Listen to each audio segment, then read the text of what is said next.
Здравствуйте, в эфире программа «Интервью», и сегодня в студии Осетия ТВ художественный руководитель ансамбля «Иристон» Санкт-Петербург Фатима Алдатова. Фатима Савельевна, здравствуйте. Рада вас видеть здесь, у нас в студии.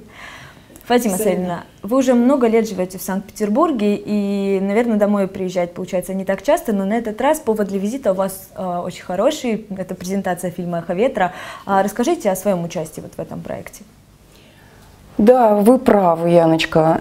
Приезжать не так часто приходится, потому что занимает очень много времени ансамбль «Иристон», который сейчас у нас разросся, в котором уже есть и вокальная группа, и инструментальная группа, и старинные музыкальные инструменты, обучение на старинных музыкальных инструментах. Это далафандер, клишнфандер, дуадаштанон, уаденс. Обучение игре на барабане, 3 детских возрастных группы, подготовительная взрослая, я все перечислила, и основная концертная группа. Вот. Это, конечно, занимает очень много времени, но у нас сегодня мы привезли замечательную, на наш взгляд, премьеру, презентацию фильма «Эхо ветра». Это представляет Арсен Студио, Арсен Амурханович Цакулов, который уже 14-й год на ладони держит ансамбль «Иристон», а снимал этот кинофильм Константин Николаевич Бутаев, режиссер, каскадер, великолепный человек, очень знающий, радеющий за культуру. То же самое я могу сказать и об Арсене Амурхановиче, с которым очень много было у нас разговоров по поводу фильма, обсуждений. И были претензии, откровенно претензии, к тому, что какие-то кадры ему не нравились, которые нужно было поменять, сделать их более скромными в соответствии с XIX веком. Насколько это было удачно и красиво, я думаю, судить не нам. Ну, презентация прошла при большом количестве зрителей. Вот что потом люди говорили, понравился им фильм, не понравился? Те смски, которые пришли потом, и те высказывания, на наш взгляд, я считаю, сколько людей, столько индивидуумов. Нельзя сказать, что все всем понравилось, это было бы неправильно. Но в основном очень интересное суждение. То, что это было живой, новой, совершенно не определенно новой струей вот в истории кинематографии Осетии, это очевидно. Это и съемки, великолепные съемки Амуркула Барубаева. Это просто, не передавая, это оценивают все, и профессионалы, и те люди, которые смотрели просто, даже те ребята, которые приходили посмотреть, даже невзирая на то, что знают они, знакомы они что-нибудь с кинематографией или нет. Затем Дзалаев, великолепный оператор тоже, очень много кадров не вошло. Вот кадры, например, с самим Дзалаевым, они не вошли, потому что они вот не укладывались как-то вот в рамки вот этого кино. Потом сцена Мадины Икаевой, она тоже, к сожалению, не пошла. Вот Скаев тоже замечательный художник, прекрасный актер. Вот тоже, вот их сцена тоже не вошла. Ну, итоговый вариант в итоге понравился людям. Вы знаете, похоже, да. Но мы будем отслеживать еще все смски, те высказывания, которые будут звучать, они тоже будут услышаны. Потому что если будет 2-я серия, то мы бы хотели знать не только положительное, но и то, что нам не удалось. Ну вот вы говорите о том, что возможно будет и 2-я серия, но для вас вот эта 1-я серия... Это все решает. Да, решаю не я. Это я высказываю пожелания тех, кто смотрел и кто в один голос сказал: все было замечательно, единственное плохо, мало. Но хочется продолжения. Хорошего хочется продолжения всегда. Спасибо. Это был ваш первый актерский опыт, и вот вы планируете все-таки продолжать в этом направлении? Может, работать еще какие-то фильмы? Вы знаете, я действительно никак не ожидала, что я попаду в кадр, тем более в качестве актрисы, так сказать, если так можно выразиться. Но я думаю, что по жизни, слушая своих родителей, понимая, о чем они говорят и так, как они нас воспитывали, вот та жизнь этого XIX века, она мне была близка. Поверьте, я никогда себя не ощущала девушкой вот современного времени. И вот эти рассказы отца, рассказы, у нас был великолепный фамилией человек Виктор Каурбекович Алдатов, заслуженный учитель России, Кадакхашек. Вот эти люди, они, конечно, очень сыграли большую роль в формировании вот того, чтобы вот можно было сыграть. Но без Константина Николаевича я бы, наверное, не смогла. Но это очень интересно, очень интересно. Я благодарна Константину Николаевичу, что он взял меня в этот проект. И я от первой точки до последней прочувствовала все это на себе.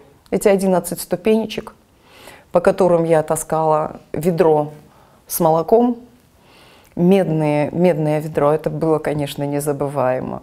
Но, с другой стороны, я ощутила, как нужно добиваться того, что замыслил художник, режиссер. Это очень здорово и приятно ощутить на себе, пока человек не добился того, что он увидел замученную временем женщину, уставшую от бремени, которое она несет, и в то же время скрытую любовь к своим детям. Это нужно было действительно прожить, ощутить и передать. Вот если это удалось, то я считаю, что стоит ради этого жить. Но все-таки ваша главная работа, она связана с работой с землячеством в Санкт-Петербурге и непосредственно с работой с Иристоном, с ансамблем. Да. И Иристону уже больше 10 лет. Вот как он зарождался, как он появился? Потому что сейчас это большой такой коллектив, очень известный в Петербурге. Вот как было в начале? Начиналось все это совершенно просто. Сначала, годы идут, и я думаю, надо что-то делать. Сколько же я со своей гармошкой уже 50 без малого было, и я думаю, надо уже что-то делать, организовывать как-то какую-то вокальную группу, чтобы она могла жить, развиваться, могла нести свою нагрузку и потихонечку отойти от этого. Но не получилось.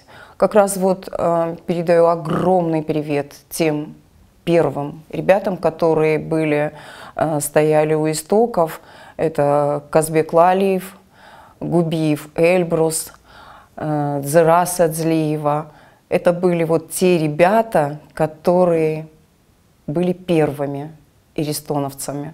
Сейчас они очень уважаемые люди, все их знают. Я даже не буду называть, кто из них кто. Я думаю, все знают их, кто это, что это за личности. Казик Лалиев запел у нас. Он никогда не пел, а запел впервые у нас. И вот эта вокальная группа, она буквально через год зарекомендовала себя очень на высоком уровне. И потом Арсен Амурханович, посмотрев, что вот такие результаты, предложил, говорит, давайте, говорит, организуем хореографический. На что я, конечно, не соглашалась, потому что отрицательный опыт уже был. В 1996 году мы пытались организовать, но у нас не получилось так, как бы хотелось. Но по настоянию Цакулова это дело состоялось. Принимали активное участие, то есть помогали вначале Арсен, как он нес ансамбль Иристон, так он его и несет.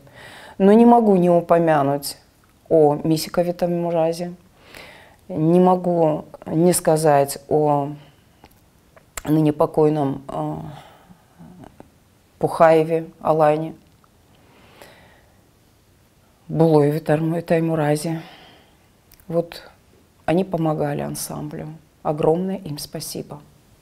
Ну а сейчас, что из себя представляет Иристон? Вы говорите, есть и детская группа, есть взрослая. Сейчас выступаете, наверное, где-то, может, гастроли какие-то? Да, гастроли. Совсем недавно, в прошлым летом, мы ездили в Эстонию и дали там ряд концертов. На мой взгляд, мы выполнили задачу. Иры тырыша, уолуш шишта.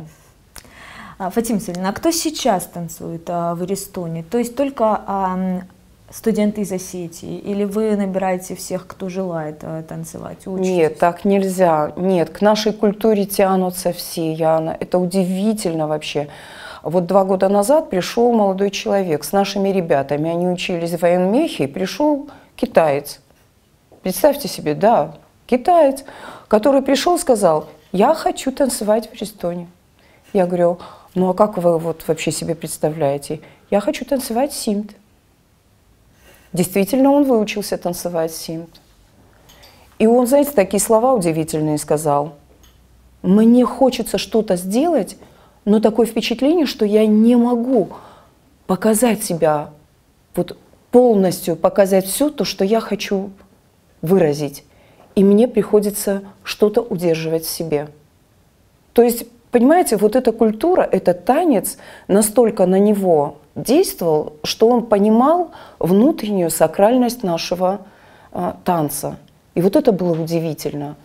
У нас очень много русских, у нас кабардинцы, у нас адыгейцы, карачаевцы, дагестанцы. Ну, о русских я сказала, и удивительно, вы не представляете, вот я хочу сказать здесь, задержу немножечко ваше внимание, но это просто удивительно. Когда приходят ребята, девушка Гостева у нас такая есть, Марина, которая пришла просто, она девушка уже не молодая, пришла танцевать в подготовительную группу, потом спустя некоторое время, год закончился, мы научили танцевать симт, хонга и круговой.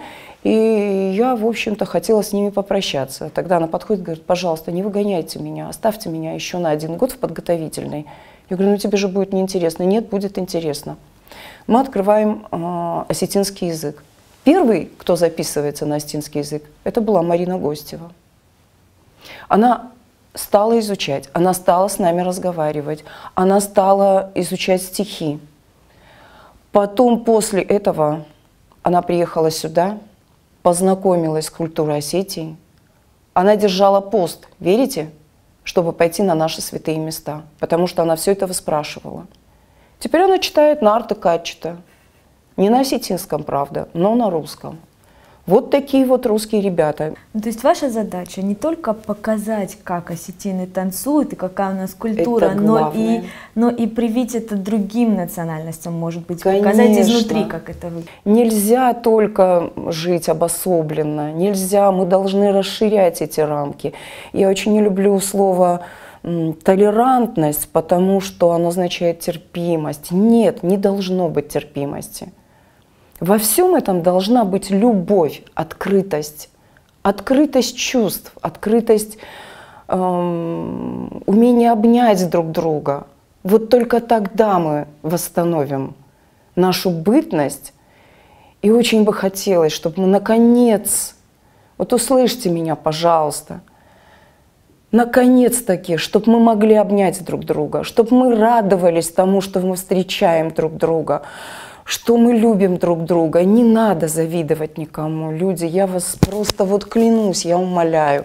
Мы все едины, нам такая высочайшая культура дана, которую признают в Эрмитаже, когда я вожу детей в золото скифов посмотреть, чтобы они воспитывались на этих традициях, на том, что мы потеряли все. И вот только то, что я привожу ребят в Эрмитаж, и когда они слышат, их спрашивают: а кто вы по национальности? И они говорят: мы осетины. И когда они слышат в ответ: да что же вы хотите, да это вы же лучше знаете свою культуру, это же ваша культура. Вот на таких вот, наверное, моментах я считаю, что нужно вот эти небольшие моменты, они должны поднимать сначала тот патриотизм, который мы потеряли, а потом развивать его и двигать его вперед. Но смотрите, вот вы говорите о том, что вы с детьми ходите в музеи и занимаетесь в танцевальной группе, и языком занимаетесь с ними. То есть вы сторонница того, что развивать любовь к культуре нужно с самого младшего возраста. Но по сути изначально вы начинали работать со студентами. Так? И вокруг вас всегда было очень много молодежи, и я просто знаю многих из них, они говорят о том, что считают вас мамой второй. Вот как Спасибо. у вас получается вот так собрать молодежь и, наверное, как-то заинтересовать их культурой, потому что здесь, может быть, это не так легко? Вы знаете, да, наверное, здесь не так легко, но когда наши ребята приезжают туда, изначально как-то так сложилось. Я даже не знаю, почему так сложилось. Яна, честное слово, не знаю. Они все время крутились вокруг меня. Во-первых, очень хотелось бы своих 3 детей. И огромный педагогический стаж. Это тоже, наверное, имеет значение. Это 2. И потом те ребята, которые приезжают сюда, то есть в Питер, они, мне кажется, им не хватало чего-то. Им не хватало музыки, им не хватало речи родной, им не хватало вот тепла, вот того огонька, где бы они могли собраться и погреться. И я говорила ребятам так: ребята, должна быть та жилетка, в которую можно все сказать, и в ней все останется. Мамы нет, близких людей нет. Девочки, которые смогут, подружки и друзья, которые смогут дать какой-то совет, он будет не столь, может быть, совершенным, нежели взрослый человек, который имеет уже мудрость какую-то. Поэтому я об этом тоже подумала и думаю, как-то хорошо будет, наверное, если ребята смогут делиться, чтобы их предостеречь от каких-либо ошибок. Не самое главное научить ребенка танцевать. Самое главное — привить им нашу культуру, язык, обычаи. Когда заходит, например, ребенок, и ты взрослый человек, не встал навстречу ему, я уверена, что он никогда не встанет навстречу тебе. Поэтому приходилось дергать, осекать, внушать и так далее. Поэтому я говорю, нельзя упускать ни один момент воспитания детей. Это мое обращение к взрослым. Если мы будем более чуткими, мы сможем возродить по крупице. Курочка по зернышку клюет. Как важно каждое зернышко, вовремя собранное. Ну, вот поэтому, наверное, они вас и называют второй мамой, потому что в первую очередь как-то какая-то была забота, наверное. Это действительно, вот хочу сказать, что это огромная семья. В первую очередь, это огромная семья, где можно погреться. Это самое главное. Если не будет этого огня, ничего не будет. В Санкт-Петербурге, вот, да, наверное, самая настоящая семья осетин в Санкт-Петербурге, и вы их собрали вокруг себя. Но что касается, наверное, землячеств в других городах, вот как-то вы с ними поддерживаете связь? Может, есть какие-то гастроли, когда вы меняетесь, может, ансамбль там из Питера едет в Москву, из Москвы в Питер, ну и так далее? Ну, с Москвой вот как бы у нас не было еще вот таких прямых контактов, хотя, в принципе, мы открывали памятник Косталю Ивановичу Хитогурову, это тоже было с Аристоном. Дальше памятник детям Беслана, это тоже было все с Аристоном. Дальше в 2008 году был такой проект, который возглавил Юрий Шевчук, ансамбль ДДТ. Мы дали вместе с ним 2 концерта. Аристон и ДДТ? Аристон и ДДТ, да. И вот, конечно, Олимпийский – это огромная сцена. Если кто-то захочет посмотреть, я думаю, нужно просто набрать «Иристон, СПБ, не стреляй», и тогда они увидят, какие были масштабы. Ну, мы были, конечно, очень… Но тут такой не забывается. Такой не забывается. Он прекрасный человек, Шевчук. Какое внимание было вообще, а удовольствие, какое мы получили от того, что мы представляли Осетию. Понимаете, мы никак не думали, потому что он просил фольклор. Это тяжелый рок и фольклор. Ну как они могут вязаться вообще друг с другом? Ну, практически никак. И когда ребята запели «Оланын живота хушара», то, не понимая слов, весь Олимпийский включил огонечки и в такт раскачивался в такт этой песни. Это незабываемо, незабываемо. И когда он сказал, а ребята сейчас споют настоящие песни, и действительно принимали просто безукоризненно. Спасибо огромное. Мы, наверное, никогда этого проекта не забудем. Вот то, что касается встреч с московским землячеством. Вот сейчас, я думаю, может быть, мы пока еще не можем все сказать. Я не могу сейчас ответственно заявить, что да, вот мы повезем в Москву. Есть старшие люди, которые должны решать эти вопросы, и я думаю, что они решатся положительно. Ну, то есть мы можем предполагать, что в ближайшее время… Да, конечно. Я думаю, да.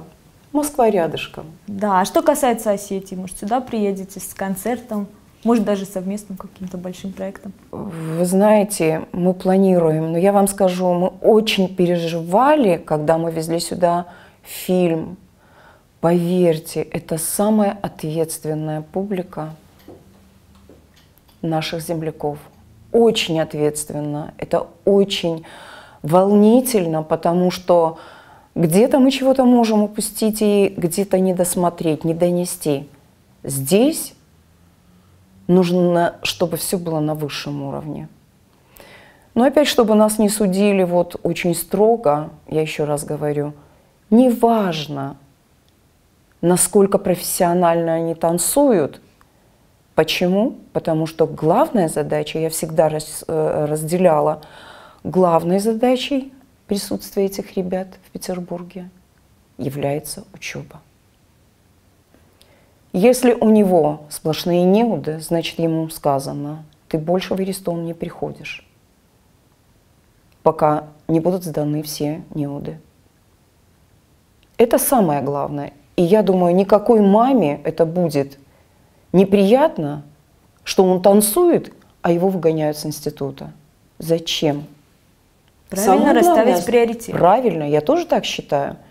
Поэтому, если, может быть, они где-то допускают какие-то ошибки, где-то они не столь профессионально донесут до зрителя, я считаю, что это не так важно. Мы вас ждем здесь, наверное, с ансамблем, потому что приятно будет посмотреть тех, кто там танцует. Может, даже не все будут осетины, скорее всего, не все будут осетины, но будет как-то приятно посмотреть. Я просто помню, когда со Штатов приезжал ансамбль, тоже сюда, и было как-то, знаете, приятно смотреть, что твоя культура, она интересна и не только там в других регионах, но и в других государствах, и так популярна.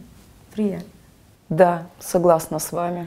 Ну, вы ставите себе одну из главных задач – это развитие, ну, и популяризация осетинской культуры. И это получается у вас. Ну, вот сейчас судить вам по тем рассказам. Какие есть сейчас проекты, вот, может, интересно? Вы говорите, что открыли школу осетинского языка, есть танцы, есть вокальная группа, есть курсы обучения на музыкальных инструментах, игре на музыкальных инструментах. Кто это все как-то компонует, работает со всеми, потому что, ну, это одна большая машина. Да, конечно, у нас педагоги. Например, Доули занимается Албегов Руслан. Замечательный парень. Я просто преклоняюсь перед этими родителями. Я знаю, что у него замечательная бабушка. Жардабный Нарфаканын. Я хамсот чишку мулкотта. Юдону шасаром бомбировать. Дальше вот этнической музыкой занимается благодаря ансамблю «Кона». Их возглавлял в то времена, вот кто подарил нам, кто воссоздал эти музыкальные инструменты, это был Мауравов Сослан, царство ему небесное. Он не дожил немножечко. Вот мы не смогли представить, я ему когда-то сказала, ваши инструменты будут играть, будут звучать. И дай Бог, я думаю, что мы будем делать все, чтобы эти музыкальные инструменты звучали.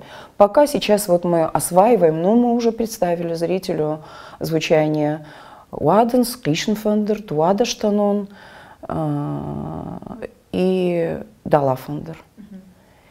Ермазы иш содрата хайты ма бафалварн каум.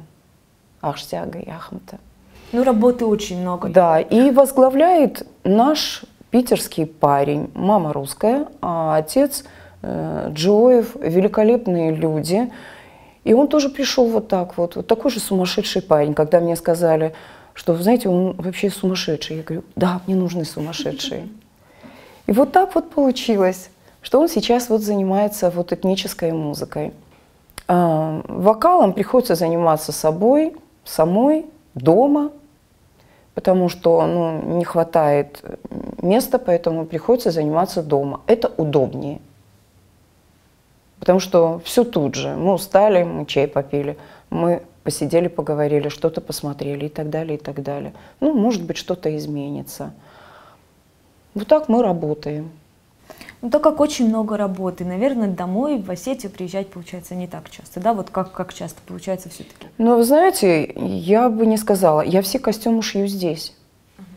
Я не оставляю им. Почему кто-то должен шить наши осетинские костюмы, когда у нас есть возможность здесь отдать?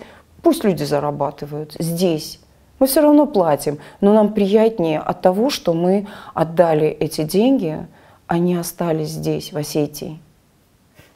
И я совершенно спокойно уезжаю, потому что у меня замечательные хореографы. Мадина пришла маленькой девочкой, девушка, я бы сказала, 21 год ей было. И вот она сейчас полностью работает со всем коллективом. Совсем недавно, в прошлом году, мы взяли молодого человека, это Мадина Танделова, я имею в виду, а молодой человек – это Гигалаев Давид. Тоже замечательно справляется. Ребята очень довольны, очень любят его. Поэтому я вот сижу здесь, могу представлять здесь, как говорится, приехать на презентацию и знать, что ансамбль работает, и я совершенно спокойна. Если говорить о вас, вы говорили, у вас 3 детей, вы уже и бабушка. Вот да. Если говорить о ваших детях, внуки, наверное, они приезжают сюда, и они занимаются танцами или музыкой, наверное, как-то вот вместе с вами?